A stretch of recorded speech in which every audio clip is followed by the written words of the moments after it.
Hello friends, कैसे हो? My self Vishnu Soni वापस से आपके इस ऑनलाइन प्लेटफॉर्म पर वेलकम। तो बेटा हम लोग प्लांट किंगडम पादप जगत जो आपके 11th NCERT का चैप्टर था, पार्ट था, उसको हम लोग डिस्कस कर रहे थे। और उसके अंदर बेटा हम लोगों ने एल्गी एंड ब्रायोफाइट्स जो प्लांट थे उनको फिनिश कर लिया था। आज टुडे हम लोग नेक्स्ट थर्ड जो प्लांट ग्रुप होता है टेरिडोफाइटा, वो हम लोग स्टार्ट करते हैं बेटा।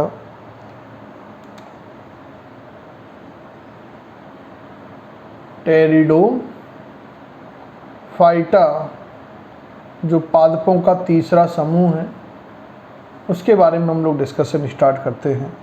तो टेरिडोफाइटा शब्द जो दिया था वो हैकल नामक वैज्ञानिक ने दिया था। इस टेरिडोफाइटा शब्द का प्रतिपादन किसने किया? हैकल नामक वैज्ञानिक ने किया था। और हम लोग बायोलॉजी की जिस ब्रांच के अंदर हम लोग टेरिडोफाइट पादपों के बारे में बेटा स्टडी करते हैं, अध्ययन करते हैं, उसे टेरिडोलॉजी, उसे क्या कहा जाता है? टेरिडोलॉजी कहा जाता है।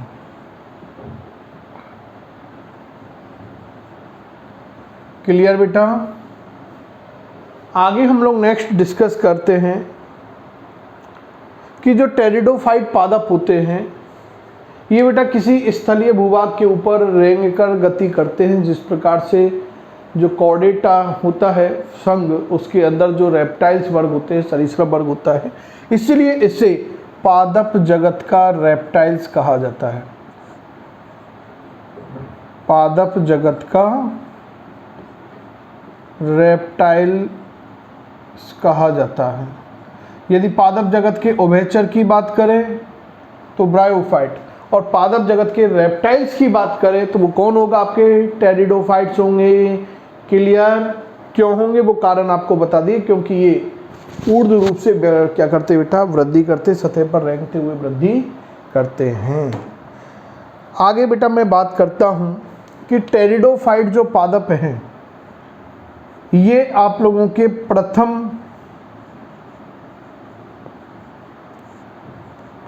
संवहनी पादप हैं, फर्स्ट वैस्कुलर प्लांट हैं, क्योंकि सबसे पहले ना तो थैलोफाइटा समूह के पादपों में वैस्कुलर बंडल देखे गए, संवहन ऊतक देखे गए, ना ही ब्रायोफाइट पादपों का जो समूह था उनके अंदर संवहन ऊतक देखे गए। जो जाइलम फ्लोएम होते हैं उनका अभाव होता था। केवल और केवल आप लोगों के पहला ये ऐसा पादप समूह आया जिनके अंदर संवहन ऊतक उपस्थित होते थे। इसीलिए इन पादपों को संवहनी क्रिप्टोगेम्स कहा जाता है, क्योंकि क्रिप्टोगेम से उठे बेटा अपुष्पोद्भिद पादप, यानी इनमें पुष्प भी नहीं आते हैं। ये ऐसा पादपों का समूह है जिनके अंदर पुष्पों का परिवर्धन नहीं होता है। क्लियर? तो ये ऐसे पादप थे जिनमें संवहन ऊतक आए और बिना पुष्प वाले पादपों का जो समूह था, इसलिए इन्हें संवहनी क्रिप्टोगेम्स भी कहा गया था। यदि हम लोग देखें तो इन पादपों के अंदर बेटा जाइलम और फ्लोएम, जाइलम एवं फ्लोएम नामक संवहन ऊतक पाए जाते थे। यदि मैं बात करूं बेटा जाइलम के अंदर, तो जाइलम के अंदर बेटा वेसल्स जो वाहिकाएं होती हैं, और फ्लोएम के अंदर बेटा कंपेनियन सेल यानी सह कोशिकाएं जो होती हैं उनका अभाव होता है। इन पादपों के अंदर बेटा इनके जाइलम के अंदर तो वाहिकाओं और फ्लोएम के अंदर सह कोशिकाएं अनुपस्थित होती हैं। क्लियर? आगे मैं बात करता हूं कि बेटा ये जो टेरिडोफाइट पादप थे ये आप लोगों के सफल स्थलीय पादप भी थे।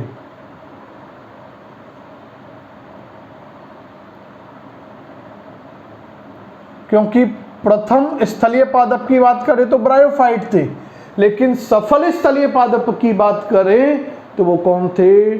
टेरिडोफाइटा समूह के पादप थे। क्लियर? लेकिन ये पूर्ण रूपेण सफल स्थलीय नहीं थे। प्रथम सफल स्थलीय तो थे, लेकिन पूर्णतः सफल स्थलीय नहीं थे। पूर्णतः सफल स्थलीय नहीं थे। क्यों नहीं थे? क्योंकि इस समूह के पादपों को भी बेटा जिस प्रकार से ब्रायोफाइटा समूह के पादपों के लिए निषेचन के लिए जल की आवश्यकता होती है, ठीक इसी प्रकार से इस पादप समूह के लिए भी निषेचन क्रिया के लिए जल की आवश्यकता होती है। बिना जल की उपस्थिति के इन पादपों के अंदर निषेचन की क्रिया यानी युग्मकों के संलयन की क्रिया संपन्न नहीं हो सकती। क्लियर? इसलिए बेटा इन पादपों को हम लोग पूर्णतः सफल स्थलीय पादप नहीं मानते हैं।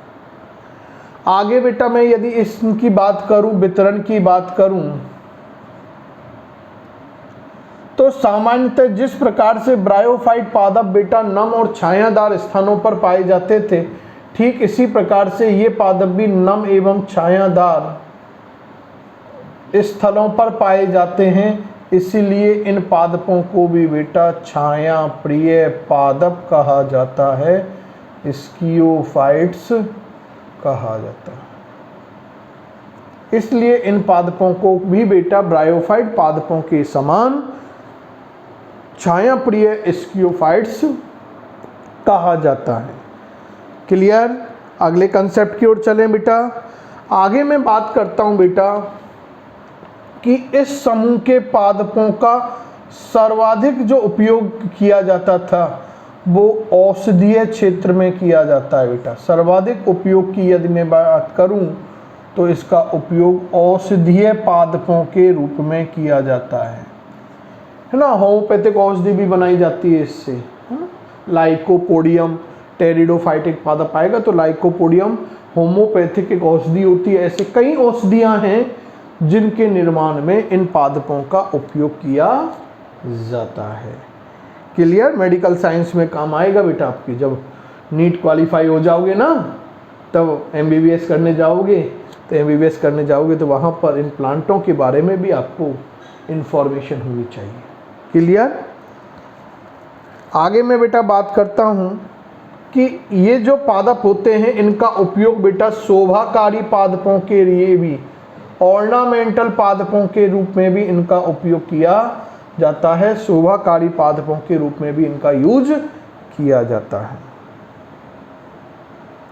लेकिन मैं बात करूं बेटा कि भाई स्थलीय थे, स्थलीय पादप तो बेटा ब्रायोफाइट भी थे, स्थलीय पादप तो ब्रायोफाइट पादप भी थे और ये भी स्थलीय हैं, लेकिन इन पादपों के अंदर स्थलीयता का जो अनुकूलन था, स्थल पे पाए जाने का जो अनुकूलन था, वो ब्रायोफाइट पादपों की तुलना में बेटा अधिक था। मोर एडेप्टेशन इनके अंदर प्रेजेंट होते थे for the terrestrial environmental condition, so they are the more adaptable comparative to bryophytes. Clear? आगे बात करें बेटा कि क्यों होते थे मोर स्थलीयता के लिए, तो इसमें दो कारण थे बेटा।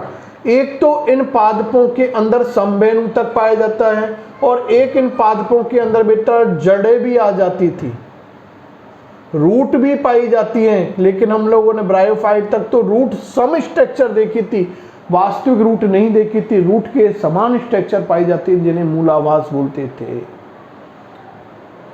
क्लियर? जो कि सामान्यतः एक कोशिकीय और अशाखित प्रकार के दो वर्गों के अंदर हेपेटिक ऑप्सिडा वर्ग और एंथोसोरोप्सिडा वर्ग की बात की थी, जबकि ब्रायोप्सिडा के अंदर मल्टी सेलुलर और ब्रांच टाइप के और तिरछे पट्टियों युक्त मूलाभास पाए जाते थे। क्लियर? चलो आगे मैं चलता हूं बेटा, इनके अंदर की मैं बात बताता हूं नेक्स्ट आप लोगों को।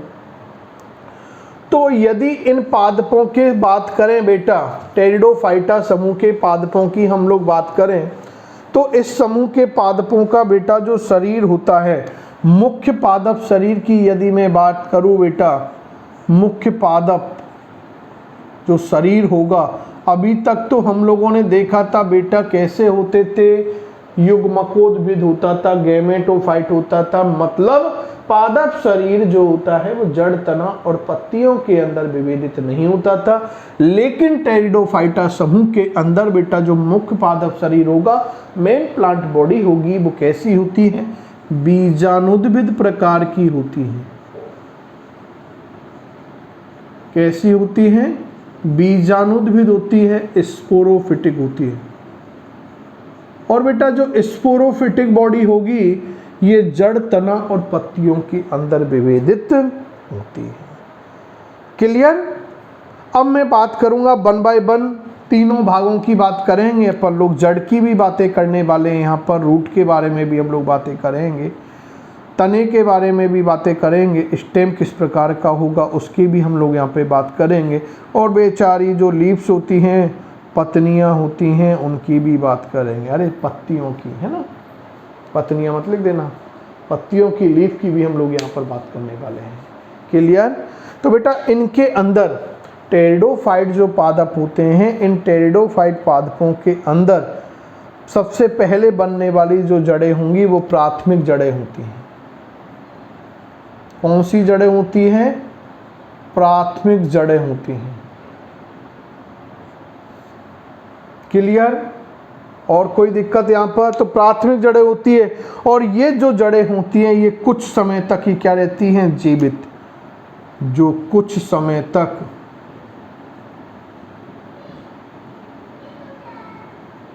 जो क्या होंगी बेटा, कुछ समय तक जीवित रहती हैं। क्लियर।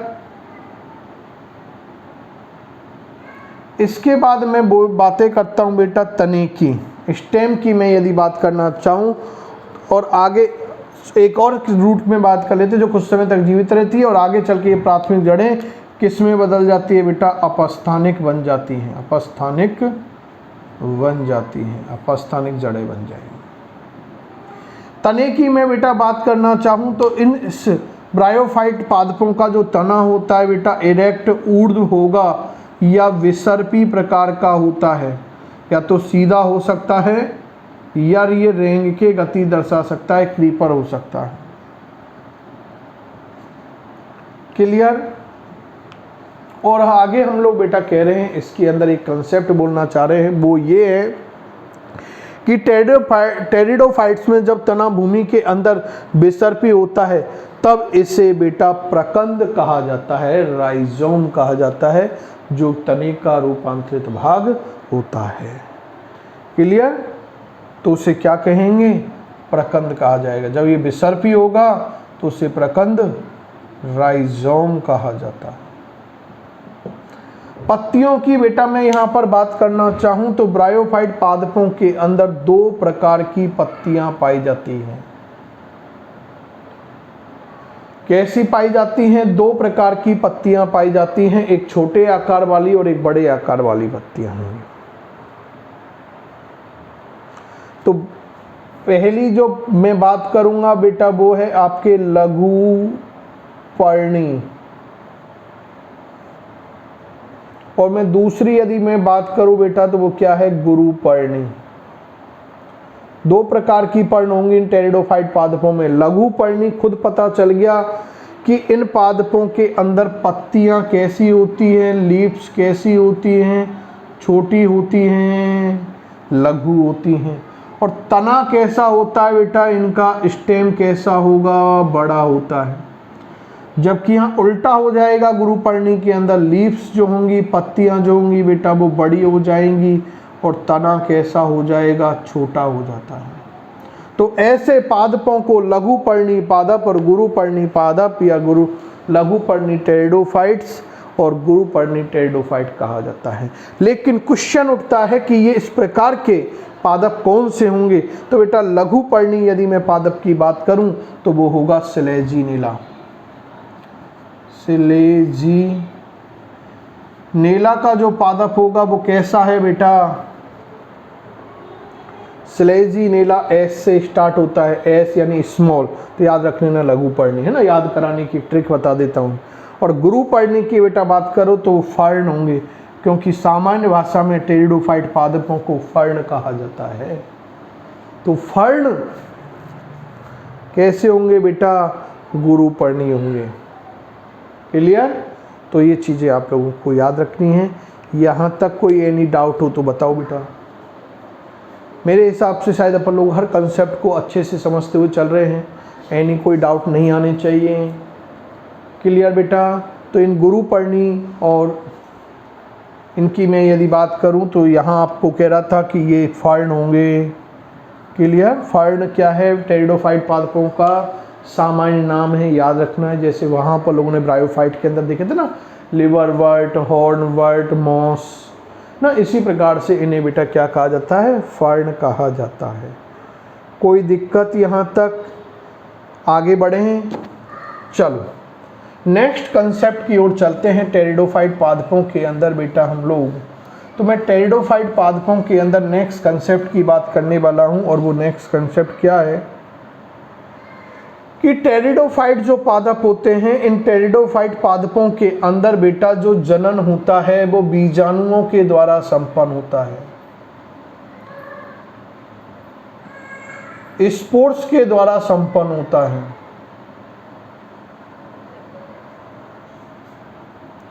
और टेरिडोफाइट जो पादप होते हैं इनके अंदर दो प्रकार के बीजाणु बनते हैं, एक लघु बीजाणु के रूप में बनेंगे, एक गुरु बीजाणु के रूप में बनते हैं। ये अब सारे समान बनते हैं। तो हम लोग देखते हैं अधिकांश जो टेरिडोफाइट पादप होते हैं उनके अंदर बेटा समबीजाणु होते हैं। अधिकांश टेरिडोफाइट पादप कैसे होते हैं, समबीजाणु प्रकार के होते हैं, होमोस्पोर्स होते हैं। यानी इनके अंदर बनने वाले सारे बीजाणु बेटा एक समान होते हैं। क्लियर? लेकिन मैं बात करूं बेटा अपवाद स्वरूप कुछ टेरिडोफाइट पादपों की बात करूं तो उनके अंदर बेटा विषम बीजाणु होंगे। आगे पढ़ेंगे पर लोग समबीजाणुता और विषम बीजाणुता के बारे में। हेटेरो स्पोर्स होते हैं। क्लियर? तो समबीजाणुक होंगे, विषम बीजाणुक होंगे, यानी बनने वाले अधिकांश टेरिडोफाइट, मोस्टली जो टेरिडोफाइट होंगे बेटा वो कैसे होते हैं, समबीजाणुक। और एक्सेप्शनली अपवाद स्वरूप में बात करूं तो विषम बीजाणुकता पाई जाती है। दो प्रकार के बीजाणु बनेंगे, लघु बीजाणु के रूप में और गुरु बीजाणु के रूप में। माइक्रोस्पोर की बात करेंगे और गुरु बीजाणु की बात करेंगे, मेगा स्पोर्स की हम लोग बेटा बात करेंगे यहाँ। क्लियर? अब क्वेश्चन वही आएगा कि सर इन बीजाणुओं का निर्माण कहाँ होता है। तो बेटा आप जान चुके अभी तक कि बीजाणु बनेंगे बीजाणु धानियों के अंदर, स्पोरेंजिया के अंदर बनते हैं। फिर क्वेश्चन आएगा सर ये स्पोरेंजिया कहाँ पर बनेंगी। पहले तो कवक जाल पे बन गई थी कवकों के अंदर, अब बेटा यहाँ पर लीफ पर बनेंगी। तो जो पत्तियां होती हैं उन पत्तियों की निचली सतह पर बनती है, अपाक्ष सतह पर इन बीजाणु धानियों का परिवर्धन होता है। और जिन पत्तियों के ऊपर बेटा क्या होगा, इन बीजाणु धानियों का परिवर्धन होता है, निर्माण होता है, उन पत्तियों को बीजाणु पर्ण कहा जाता है। उन पत्तियों को क्या कहा जाता है, बीजाणु पर्ण स्पोरोफिल्स कहा जाता है। और पत्तियों की कहाँ कौन सी सतह, अपाक्ष सतह पर। ये भी याद रखना है, ये भी क्वेश्चन नीट में पूछ लेते हैं कि अव्यक्ष सतह पर बनती है, अपाक्ष सतह पर। तो बेटा आप लोगों की कहाँ पर बनेंगी, एवैक्सियल सरफेस के ऊपर, अपाक्ष सतह के ऊपर इनका क्या होता है, डेवलपमेंट फॉर्मेशन होता है। ये पत्तियां बेटा प्रकाश संश्लेषी पत्तियां भी कहलाती हैं। ये क्या होंगी, प्रकाश संश्लेषी पत्तियां भी होती है, जिन्हें ट्रोफोफिल्स भी कहा जाता है। जिन्हें क्या बोलते हैं बेटा, ट्रोफोफिल्स भी कहा जाता है, फिल्स भी कहा जाता है। क्लियर? एनी कोई डाउट यहाँ तक? शायद मेरे हिसाब से डाउट नहीं होने चाहिए। और हम कह रहे हैं बेटा कि जो टेरिडोफाइट पादप होते हैं इनमें जो स्पोरोफिल बनेंगी, बीजाणुपर्ण बनेंगी, ये भी प्रकाश संश्लेषी होती हैं, जो टेरिडोफाइट पादपों का एक सबसे अच्छा एक लाक्षणिक प्रॉपर्टी है। इसकी पहचान है अपने आप में टेरिडोफाइट पादपों की कि इन टेरिडोफाइट पादपों के अंदर जो बीजाणुपर्ण बनती हैं, ये बीजाणुपर्ण कैसी होती हैं? प्रकाश संश्लेषी होती हैं। कैसी होंगी? प्रकाश संश्लेषी टाइप की होती हैं। क्लियर? आगे चलें अपन लोग। आगे मैं कंसेप्ट की बेटा बात करना चाहता हूँ, वो ये है कि जो टेरिडोफाइट पादप होते हैं, इन कुछ टेरिडोफाइट पादपों के अंदर जो प्रोथेलस होगा ये मृतोपजीवी होता है। कैसा होता है? मृतोपजीवी होता है। Prothallus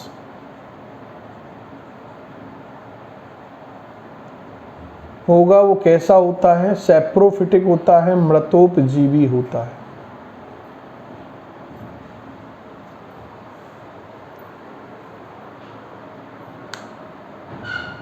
clear?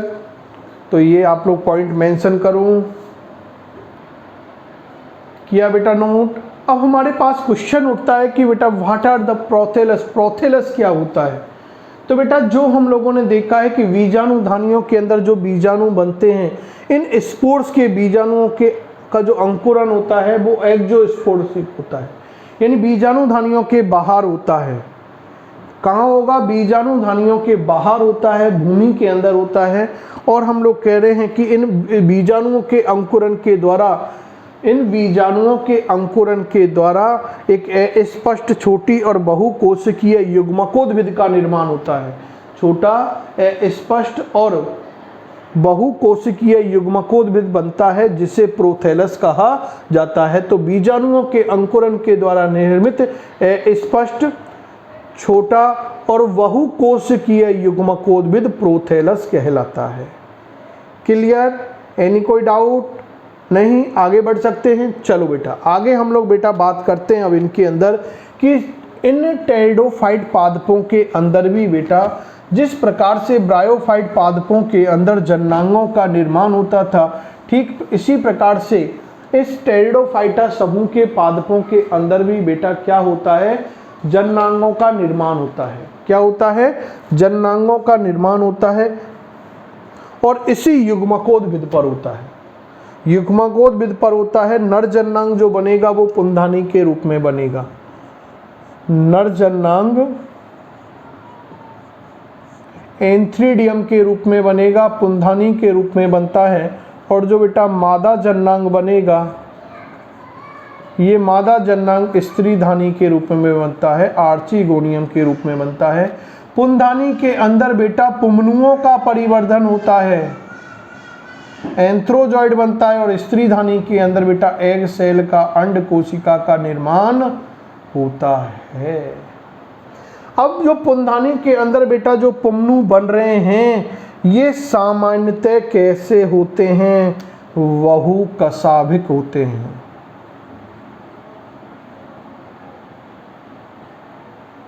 कैसे होते हैं? बहुकशाभिक होते हैं और सर्पिलाकार होते हैं।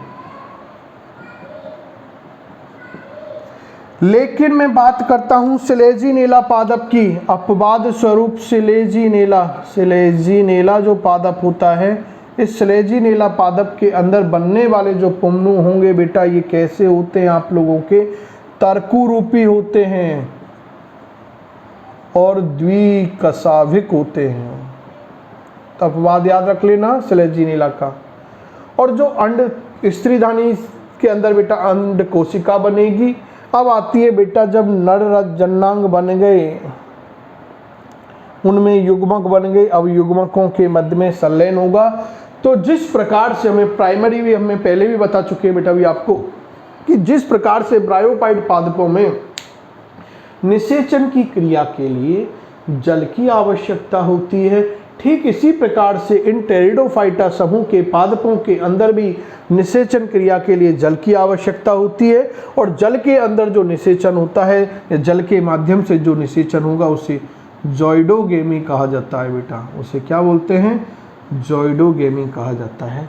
वही कंसेप्ट आएगा कि भाई मुक्त जो पुमनु पुंधानी से पुमनु रिलीज होते हैं, ये जल की सतह पर मुक्त कर दिए जाते हैं। मुक्त किए हुए पुमनु जल की सतह पर तैरते हुए कशाबिकाओं के माध्यम से तैरते हुए स्त्रीधानी की सतह पर पहुंचेंगे। वहां स्त्रीधानी के अंदर जो ग्रीवा नाल कोशिकाएं होंगी, अंडधा नाल कोशिकाएं होंगी, वो नष्ट होंगी और उसके बाद वो नमी का अवशोषण करके दाब लगेगा, जिससे वो ढक्कन कोशिकाएं अट जाएंगी और वो मुक्त जल की सतह पर जो तैरते हुए पुमनु हैं वो ग्रीवा मार्ग से प्रवेश करते हुए अंडधा भाग में प्रवेश कर जाते हैं। अंडधा वाले भाग के अंदर जो एक अंड कोशिका है उसके साथ इनका ये संलयन होगा और संलयन की क्रिया के परिणाम स्वरूप बेटा किसका निर्माण होगा, जाइगोट का निर्माण होता है। किसका निर्माण होगा, जाइगोट का निर्माण होता है। और फिर जाइगोट के अंदर क्या होंगे बेटा, परिवर्धन होता है। इसका अंदर क्या होगा, परिवर्धन होता है और परिवर्धन के द्वारा बेटा क्या बनता है, भ्रूण का निर्माण होता है। भ्रूण से एक पूर्ण पादप आगे चल के इसके परिवर्धन के द्वारा पूर्ण पादप यानी बीजाणुद्भिद पादप का क्या हो जाता है, निर्माण हो जाता है। इस प्रकार से इन टेरिडोफाइट पादपों के अंदर बेटा अपना जीवन होगा। क्लियर? क्या कहा हम लोगों ने कि निषेचन जॉइडोगेमी प्रकार का होता है। जॉइडोगेमी क्या होता है ये आपको अभी जस्ट समझाया है बेटा। प्रीवियस भी ब्रायोफाइट पादपों के अंदर आप लोग देखना, वहाँ पर भी इस कंसेप्ट को हम लोगों ने आपके सामने एक्सप्लेन किया था, विद डायग्रामेटिक किया था। वो डायग्राम आप लोग वहाँ से देखना। जाइगोट का हम लोग कह रहे हैं कि जब निषेचन की क्रिया होगी तो पुंगनु और अंड कोशिका में जब संलयन होगा, दोनों एगुणित रचनाएं होती हैं। एगुणित रचनाओं के परस्पर मिलने के दौरान बेटा एक द्विगुणित जाइगोट बनता है, युग्मनज बनता है। अब इस युग्मनज के अंदर परिवर्धन होंगे और परिवर्धनों के द्वारा बेटा भ्रूण बनेगा, एम्ब्रियो का डेवलपमेंट हो जाता है। तो थैलोफाइट में नहीं बना था एम्ब्रियो, ब्रायोफाइट में बना है और इधर टेरिडोफाइट के अंदर एम्ब्रियो बन गया बेटा। तो ये एम्ब्रियोफाइटा समूह के पादप हो गए ना अपने आप में। और जो बेटा हम लोग बात करते हैं पूर्ण भ्रूण में, फिर आगे क्या होता है बेटा, विकास होता है। भ्रूण वृद्धि करता है, विकास करता है और इस वृद्धि विकास के दौरान बेटा एक पूर्ण विकसित पादप, और जो पूर्ण विकसित पादप इन टेरिडोफाइट पादपों का बनता है बेटा वो बीजाणुद्भिद होता है। इसका मतलब उस पादप के अंदर जड़ आएंगी, तना भी आएगा और पत्तियां भी आएंगी। जड़ें आएंगी प्रारंभ में कैसी आएंगी, प्राथमिक मूल के रूप में आएंगी जो आगे अपस्थानिक बन जाएंगी। तना आएगा, ऊर्ध्व आएगा या विसर्पी आएगा, पत्ती आएंगी, दो प्रकार की आएंगी, लघु पर्णी के रूप में और गुरु पर्णी के रूप में आएंगी। इस प्रकार से बेटा पूर्ण विकसित पादप का क्या हो जाता है, निर्माण हो जाता है। और बेटा इस प्रकार से इन टेरिडोफाइट पादपों के अंदर जो लैंगिक जनन होता है, क्योंकि पुंगनु और अंड कोशिका अलग अलग होती है ना, युग्मक अलग अलग होते हैं, तो एक छोटा और एक बड़ा, एक चल और एक अचल, तो इस प्रकार का जो लैंगिक जनन होता है बेटा उसे ऊगेमस कहा जाता है। ऊगेमस प्रकार का लैंगिक जनन होता है बेटा इन टेरिडोफाइट पादपों के अंदर। और इन पादपों के अंदर बेटा मैं पीढ़ी एकांतरण की भी बात करूं तो पीढ़ी एकांतरण कैसा होता है, स्वतंत्र होता है। स्वतंत्र पीढ़ी एकांतरण पाया जाता है। इसका मतलब इनके अंदर बेटा जो बीजाणुद्भिद है और गैमेटोइड है वो एक दूसरे के ऊपर आश्रित नहीं होते, जैसे ब्रायोफाइट में देखा था कि वो एक दूसरे पर आश्रित थे, लेकिन यहाँ आश्रित नहीं होते, एक दूसरे के ऊपर इंडिपेंडेंट होते हैं। तो स्वतंत्र पीढ़ी एकांतरण की मैं यदि बात करूं तो वे टेरिडोफाइट में पाया जाता है, और आश्रित पीढ़ी एकांतरण की यदि हम लोग बात करेंगे तो वो कहाँ पर होगा बेटा, वो ब्रायोफाइट पादप के अंदर होगा। तो इस तरह से बेटा हम लोगों ने आज की इस क्लास के अंदर ब्रायोफाइट जो पादप है उन ब्रायोफाइट पादपों की कुछ बेसिक प्रॉपर्टियाँ हम लोगों ने आज की इस क्लास के अंदर डिस्कस की। इसके बाद हम लोग नेक्स्ट क्लास के अंदर बेटा इनकी क्लासिफिकेशन के बारे में डिस्कस करेंगे। टेरिडोफाइट जो पादप है उनको 4 वर्गों के अंदर बांटा गया है, तो 4 क्लासेज की हम लोग बात करेंगे, उनकी प्रॉपर्टीज़ को देखेंगे। वो आपके तब अच्छी बेटर क्लियर होंगी जब ये वीडियोज़ आप लोगों के बहुत बेटर कंफर्म हो जाएगा, क्लियर हो जाएगा, तो वो कंसेप्ट आप समझ पाओगे। तो नए कंसेप्ट के साथ फिर वापस से आपके साथ जुड़ने के लिए तैयार होंगे। तब तक के लिए थैंक यू, गुड बाय।